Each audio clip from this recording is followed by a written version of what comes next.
नमस्कार दोस्तों, आर्य न्यूज देख रहे हैं। यहां पर मैं हूं आपके साथ ऋषभ चौहान। ये दबदबा, ये रसूख, ये दौलत, ये हुकूमत, ये किराएदार हैं।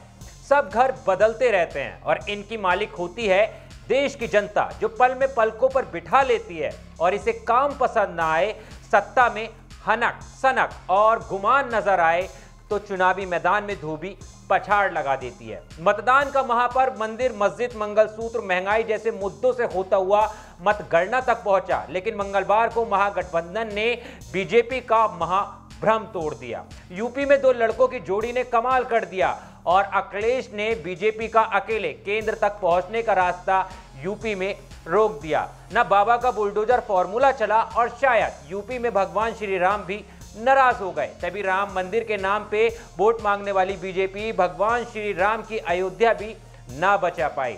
चुनावी नतीजों में एनडीए ने बहुमत का आंकड़ा तो पार किया, लेकिन बीजेपी 240 सीट ही जीत सकी। सत्तारूढ़ एनडीए ने 291 तो विपक्षी इंडिया ब्लॉक ने 234 सीटें जीती। इस बार सबसे बड़ा नुकसान एनडीए को हुआ। साल 2019 के चुनाव में एनडीए 350 के पार चला गया था, लेकिन इस बार 300 सीट भी नहीं जीत सका। वहीं विपक्ष का एकजुट होना उसके लिए सबसे ज्यादा फायदेमंद साबित हुआ।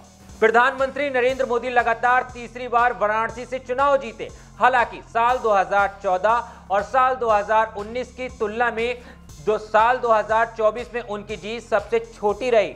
बीते दो चुनावों में तीसरे नंबर पर रहे कांग्रेस के अजय राय ने इस बार अच्छा प्रदर्शन किया।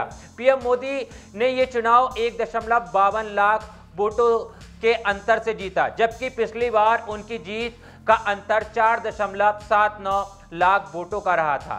देश के पहले प्रधानमंत्री जवाहरलाल नेहरू के बाद मोदी दूसरे ऐसे प्रधानमंत्री हैं जो लगातार तीसरी बार सत्ता में आए, लेकिन सत्ता में आने का मजा इस बार इंडिया गठबंधन ने किरकिरा कर दिया, क्योंकि बाजी अभी पलट भी सकती है और बीजेपी को सत्ता में आना है तो अब नीतीश कुमार और चंद्रबाबू नायडू के सहारे ही बीजेपी सत्ता में रह सकती है। बीजेपी को 240 सीटें मिली हैं। सरकार बनाने के लिए 272 सीटों के आंकड़े चाहिए। एनडीए गठबंधन के खाते में करीब 292 सीटें आई हैं। वहीं विपक्षी इंडिया गठबंधन को 234 सीटें मिली हैं। इंडिया गठबंधन के सूत्रधार रहे जेडीयू अध्यक्ष और बिहार के मुख्यमंत्री नीतीश कुमार ने बीती जनवरी में ही पाला बदल लिया था और एनडीए में शामिल हो गए थे। बिहार में एनडीए के साथ सरकार बनाई और लोकसभा चुनाव भी इसी गठबंधन से लड़ा था। जेडीयू ने उम्मीद से अच्छा प्रदर्शन करते हुए बिहार में 12 सीटों पर जीत दर्ज की। बीजेपी के भी खाते में 12 सीटें आई।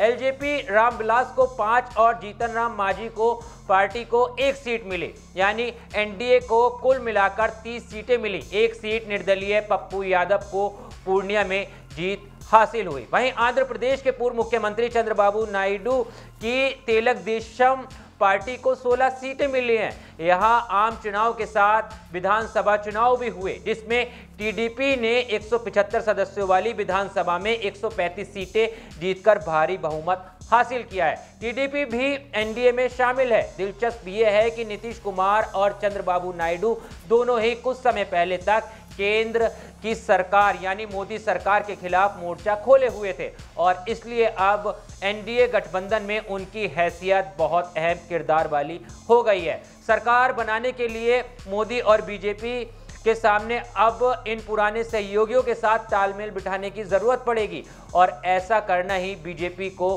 बचा सकता है, क्योंकि 234 सीटें पाने वाली इंडिया गठबंधन भी जोड़ तोड़ करके अब नीतीश कुमार और चंद्रबाबू नायडू को अपने पाले में लाना चाहती है और नीतीश कुमार को उप प्रधानमंत्री बनने का ऑफर भी दे चुकी है। लेकिन देश में किसकी सरकार होनी चाहिए, कौन प्रधानमंत्री होना चाहिए और किस तरह से एग्जिट पोल के बाद जो असल में नतीजे आए और बीजेपी को मुंह खानी पड़ी, उस पर आपकी क्या राय है, आपके क्या विचार है, एक बार हमें कमेंट्स बॉक्स में जरूर बताना। देश और दुनिया की तमाम खबरों के लिए आर्य न्यूज को फॉलो कर लेना।